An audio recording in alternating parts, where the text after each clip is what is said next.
Hey guys, thank you for joining me once again. Today I will be talking about the subject of pride and relying on resources instead of relying on God. I will be reading out of First Chronicles chapter 20. First Chronicles chapter 20.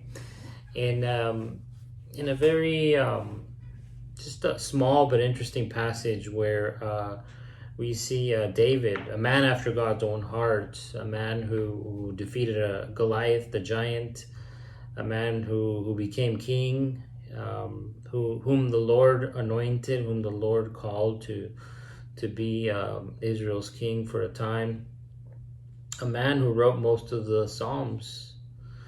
Was also susceptible to sin. He was also vulnerable to the attacks of the enemy.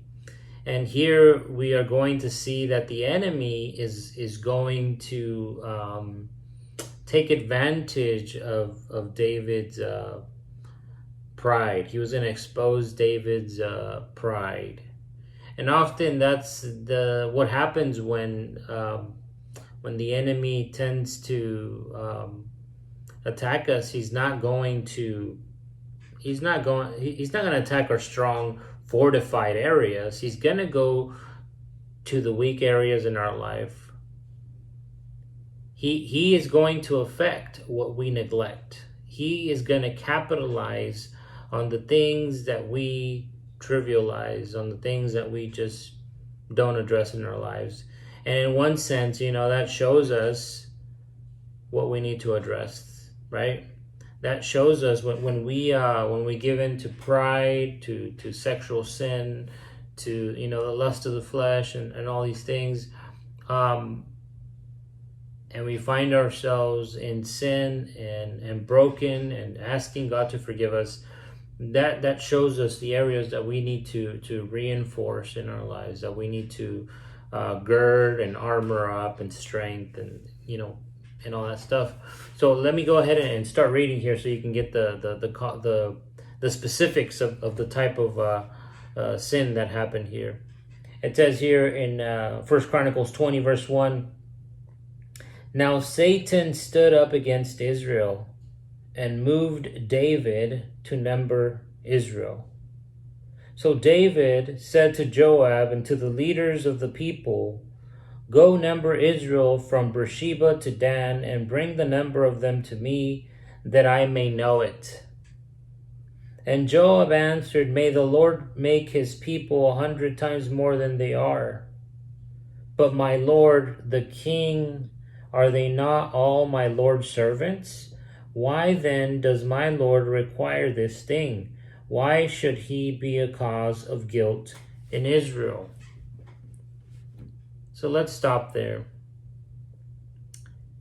Counting the people, taking this type of census from the army was not a good thing. The motive behind this was a reliance on men and numbers instead of God. And that's why we see here in verse 7 that God is displeased and God strikes David. Look at verse 7. "And God was displeased with this thing, therefore he struck Israel. So David said to God, 'I have sinned greatly because I have done this thing. But now I pray, take away the iniquity of your servant, for I have done very foolishly.'" So he struck Israel, not David specifically. But the point is still made here. When we trust in things, we are showing our cards. We are showing that hey, I have a pride issue. I am trusting in the number of people that I oversee, that I lead, or the number of digits on my check, my paycheck, right? Or the number of degrees that I have, or even the number of years that have been added to my life, anything can constitute as something that can get in the way of us, of God working His grace through us. And that's what we need to remember. It's about God's grace, and grace is unmerited favor.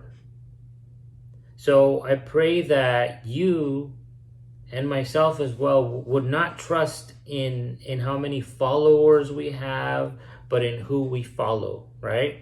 That we may not trust in numbers, but in God, who is the one who gives and the one who takes away.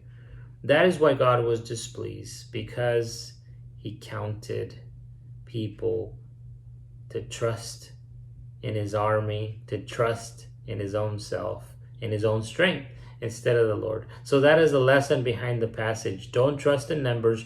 Don't count people. Count on people. Does that make sense? Don't count people. Count on people. That's what it's about, and that's what David's servant meant by what he said here. He says in verse 3, "Are they not all my Lord's servants? Why then does my Lord require this thing?" Right? You've got people you can count on. You don't need to focus on the number, but focus on the people.